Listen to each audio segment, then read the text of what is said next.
Captain actually ನಮ್ಮ ತಾತ ರಾಕ್ಲೈನ್ ಅವರು. ಯಾಕಂದ್ರೆ ಅವ್ರ ಪ್ರೊಡಕ್ಷನಲ್ಲಿ 2ನೇ ಸಿನಿಮಾ. ಯಾಕೆ ಅಂತಂದರೆ ಸ್ಟೇಟ್ ಸಬ್ಜೆಕ್ಟ್ ಒಪ್ಸೋದೇ ತುಂಬ ಕಷ್ಟ. ಫಸ್ಟ್ ಆಫ್ ಆಲ್ ಆ್ಯಕ್ಚುಲಿ ಆತನಿಗಿರೋ ಒಂದು ಪ್ಯಾಷನ್, ಅವರಲ್ಲಿ ಆ ಸಿನಿಮಾಗಿರೋ ಪ್ಯಾಷನ್ ಆಗಲಿ ಇನ್ನೊಂದಾಗಲಿ. ಯಾಕಂದರೆ ನಾವು ಯೋಧ ಮಾಡಿದ್ದು ಕೂಡ ಒಂದು ರೀಮೇಕೆ.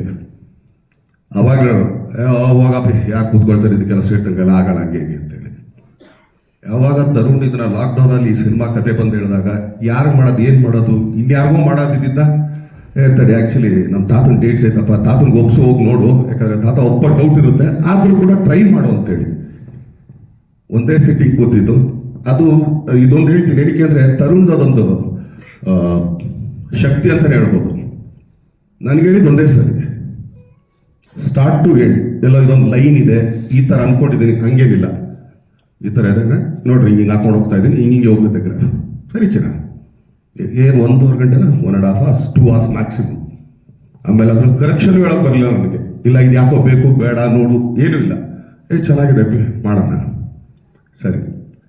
ಅದಾದಮೇಲೆ ತಾತ ಕೂಡ ಆ್ಯಕ್ಚುಲಿ ಫೋನ್ ಮಾಡಿದ್ರು, ಮೊಮ್ಮಗಳು ಏನಾಗಿದ್ದು ಕತೆ ಅಂತ. ಇಷ್ಟ ಆಯ್ತಾ ಅಂದ್ರೆ ಇಷ್ಟ ಅಲ್ಲ ಓಕೆ ಅಂತ ಅಂದ್ಬಿಟ್ಟು ತರುಣ್ ಒಂದೇ ಹೇಳಿ ಕಳಿಸೋದು. ನೋಡಿ ತರುಣ್, ನನ್ನ ಸ್ಟೇಟ್ ಸಬ್ಜೆಕ್ಟ್ ನಾನು ಯಾರೂ ಒಪ್ಸೋಕ್ಕಾಗಲ್ಲ, ನೀನೊಬ್ಬನೇ ಫಸ್ಟ್ ವ್ಯಕ್ತಿ ನನಗೊಂದು ಸ್ಟೇಟ್ ಸಬ್ಜೆಕ್ಟ್ ಒಪ್ಸಿದ್ದು ಅಂತೇಳಿ. ಸೊ ಸಬ್ಜೆಕ್ಟ್ ಎಲ್ಲ ಇದಾಯಿತು.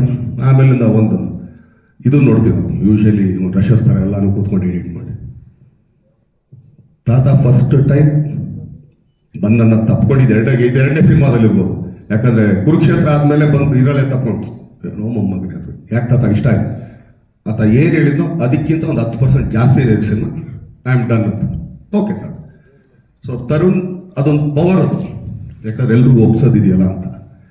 ಸೊ ಈಗ ಕುಮಾರ್ ಗೋವಿಂದ ಸರ್ ಹೇಳಿದ್ರು ಆಗಲೇ ಇದರಲ್ಲಿ ಹಿಂಗೆಲ್ಲ ಇದೆ ಅಂತ.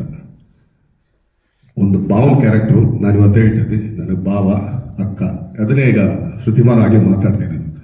ಸೊ ಸೀನಿಯರ್ ಮೋಟ್ ಆಗೋದು ಅವ್ರ ಸಿನಿಮಾ ಚಿಕ್ಕ ಸಿನಿಮಾದಲ್ಲಿ ನಾನು ಆ್ಯಕ್ಚುಲಿ ಬಿಸಿ ಗೌರಿಶಂಕರ್ಗೆ ಅಷ್ಟೇಟಾಗಿ ನಾನು ಕೆಲಸ ಮಾಡ್ತಿದ್ದಾಗ ಅವಾಗಿಂದ ನೋಡ್ಕೊಂಬಂದಿರೋದು.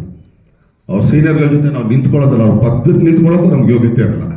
ಆದರೂ ಈ ಸಿನಿಮಾನ ಒಪ್ಕೊಂಡು ಅದನ್ನು ಅಚ್ಚುಕಟ್ಟಾಗಿ, ಯಾಕಂದರೆ ಆ ಪಾತ್ರಕ್ಕೆ ಕೊಟ್ಟಿರೋ ಒಂದು ವ್ಯಾಲ್ಯೂ ಆಗಲಿ, ಅದಕ್ಕೆ ಅವ್ರು ಮಾಡ್ಕೊಂಡಿರೋಂಥ ಪ್ರಿಪ್ರೇಷನ್ ಆಗಲಿ, ಇದು ಅವರಾಗಲಿ ಶ್ರುತಿಮಾ ಆಗಲಿ ಇವ್ರು ಯಾರು ಬರಬೇಕಾಗಿರ್ಲಿಲ್ಲ. ಯಾಕಂದ್ರೆ ಅವರೆಲ್ಲ ಸೀನಿಯರ್ ಮೋಸ್ಟ್. ಒಂದ್ಸಲಿ ತರುಣ ಎಲ್ಲರೂ ಕೂರಿಸ್ಕೊಂಡು, ಈಗ ನಾವು ನಾಟಕದಲ್ಲಿ ಒಂದು ರಂತು ಅಂತ ಮಾಡ್ತಿದ್ದೀವಿ ಮೊದಲು, ಎಲ್ಲರೂ ಕೂತ್ಕೊಂಡು ಸ್ಕ್ರಿಪ್ಟ್ಗಳು ಓದಿ, ಪಾತ್ರಗಳಲ್ಲದೇ ಸ್ಕ್ರಿಪ್ಟ್ಗಳು ಓದಿ ಎಲ್ಲರಿಗೂ ಅರ್ಥ ಮಾಡ್ಸಂಗೆ. ಆ ಥರ ವರ್ಕ್ಶಾಪ್ಗೆ ಅವರೆಲ್ಲ ಬಂದಿದ್ದಾರೆ ಅಂದರೆ ಹಂಗಾರೆ ಸಿನಿಮಾ ಮೇಲೆ ಅವ್ರಿಗೆ ಎಷ್ಟಿದಿರ್ಬೋದು. ಯಾಕಂದ್ರೆ ಅವ್ರು ಬರಂಗೆ ಇಲ್ಲ ಆ್ಯಕ್ಚುಲಿ ಶ್ರುತಿಮಾ ಅಂತ ಹಿಂಗೆ ಅನ್ಬಿಡೋದು, ಯಾಕಂದ್ರೆ ಅಷ್ಟು ಸಿನಿಮಾಗಳು ಅವ್ರು ಮಾಡಿಬಿಟ್ಬಿಟ್ಟಿದ್ದಾರೆ. ಬಟ್ ಆದರೂ ಈ ಸಿನಿಮಾಗೆ ಬಂದರು ಅಂದಾಗ ಅದ್ರ ಮೇಲಿರೋ ಒಂದು ಪ್ರೀತಿ ಅಷ್ಟೇ, ಆ ಸಿನಿಮಾ ಏನು ಹೇಳಕ್ಕೆ ಹೊರಟಿದೆ ಅಂತ. ಸೊ ಅವಿನಾಶ್ ಸರ್ ಆಗಿರ್ಬೋದು, ಪದ್ಮವಂತು ಆ್ಯಕ್ಚುಲಿ ದಾಸ ಆದ್ಮೇಲಿಂದ ಈ ಸಿನಿಮಾ ಅದೇನಿಲ್ಲ, ಅವ್ರ ಪಾತ್ರ ಅದಿತ್ತು ಅಷ್ಟೇ. ಆ ಪಾತ್ರಕ್ಕೆ ಅವ್ರ ಹೆಸರು ಬರ್ದಿತ್ತು. ಇದಕ್ಕೆಲ್ಲ ನಾವು ಏನಂತೀವಿ ಅಂದರೆ ನಿಮಿತ್ತ ಸುಮ್ಮನೆ ಆಗ್ಬೋದು ಅಷ್ಟೇ, ಇವ್ರು ಹೇಳ್ಬೋದು ಅವ್ರ ದಾನೆ ದಾನೆ ಪೇಲಿ ಕಾನೆ ವಾಲೆಗೆ ನಾಮ ಅನ್ನಂಗೆ ಆ ಪಾತ್ರಕ್ಕೆ ಇವ್ರುಗಳು ಮಾಡಿದ್ರೆ ಚಂದ ಆಗ್ತದೆ, ಅವ್ರಗಳಿಗೆ ಅದು ಹೋಗುತ್ತೆ. ಅದು ಹೆಂಗಾರು ಉಗ್ಗೋ ಬೈಕ್ರೋ ನಾನು ತುಂಬ ನೋಡಿದ್ದೀನಿ ಲೈಫಲ್ಲಿ. ಯಾವಾಗ ಮಾಡ್ತೀನಿ ನಮ್ಮ ಸಬ್ಜೆಕ್ಟ್ಗಳು ಎಲ್ಲೋ ಸುತ್ತಿ ಬೆಳೆಸಿ 2-3 ವರ್ಷ ಆದ್ಮೇಲೆ ನಮ್ಮ ಹತ್ರ ಬಂದಿರೋದು. ಸೊ ಆ ಥರ ಇಲ್ಲೆಲ್ಲ ನಿಮಿತ್ತ ಯಾರು ಹೇಳಂಗಿಲ್ಲ, ಆ ಪಾತ್ರಕ್ಕೆ ನಿಮ್ಮ ಹೆಸರಿತ್ತು ನೀವು ಬಂದು ಅಷ್ಟೇ, ಏನಿಲ್ಲ. ಸೊ ಆ ಥರ. ಆದರೆ ಪ್ರತಿ ಸಿನಿಮಾದಲ್ಲೂ ನಾನೊಂದು ಇದು ನಡೀತಾ ಇರುತ್ತೆ.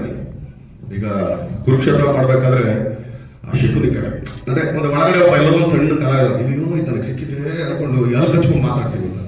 ಆ ಥರ. ಅದಾದ್ಮೇಲೆ ರಾಬರ್ಟಲ್ಲಿ ನಮ್ಮ ಶಿವರಾಜ್ ಕ್ಯಾರೆಕ್ಟರ್ ಅವ್ರು ಮಾಡಿದ್ರು, ಆ ಬಾಬಿ ಕ್ಯಾರೆಕ್ಟರ್. ಅಂದರೆ ಒಬ್ಬ ಕಲಾವಿದಕ್ಕೆ ಅನ್ಸೋದು ಇದು ಪಾತ್ರ ನನಗೆ ಸಿಕ್ಕಿದ್ರೆ ಆಟ ಆಡ್ಬೋದಾಗಿತ್ತು. ಈ ಸಿನಿಮಾದಲ್ಲಿ ನಿಜವಾಗ್ಲೂ ಹೊಟ್ಟೆ ಉರಿಸಿ ಪಡ್ಕೊಂಡು ಅವ್ರು ಮಾಡ್ಕೊತಿರಲ್ಲ, ಸುಮ್ಮನೆ ಕೂತ್ಕೊಂಡು ಅಯ್ಯೋ ಅಂತ ಹೆಚ್ಚಿಗೆ ಬರ್ತಾ ಇದ್ದು ಬಿರೋದರ್ ಸರ್ ಕ್ಯಾರೆಕ್ಟರ್ ನೋಡಿ ಪಕ್ಕದಲ್ಲೇ ಇರ್ತಾ ಇದೆ. ಆದ್ರೂ ಹೊಟ್ಟೆ ಎಲ್ಲ ಹೊರ್ಕೋತಾರೆ, ಇದು ನನಗೆ ಸಿಕ್ಕಿದ್ರೆ ಅಂತ. ಯಾಕಂದ್ರೆ ಅಷ್ಟು ಒಳ್ಳೆ ಪಾತ್ರ ಹೇಳ್ತಾ ಹೋದ್ರೆ ತುಂಬಾನೇ ಇದೆ. ಯಾಕಂದ್ರೆ ಈ ಸಿನಿಮಾ ನೀವುಗಳು ನೋಡಿ ಆಮೇಲೆ ನೀವು ಕೇಳೋ ಪ್ರಶ್ನೆ ಮಾತಾಡೋದು ತುಂಬಾ ಚೆನ್ನಾಗಿರುತ್ತೆ. ಯಾಕಂದ್ರೆ ಅದೊಂದು ಎಕ್ಸ್ಪೀರಿಯನ್ಸ್ ಅಂತ ಹೇಳ್ಬೋದು.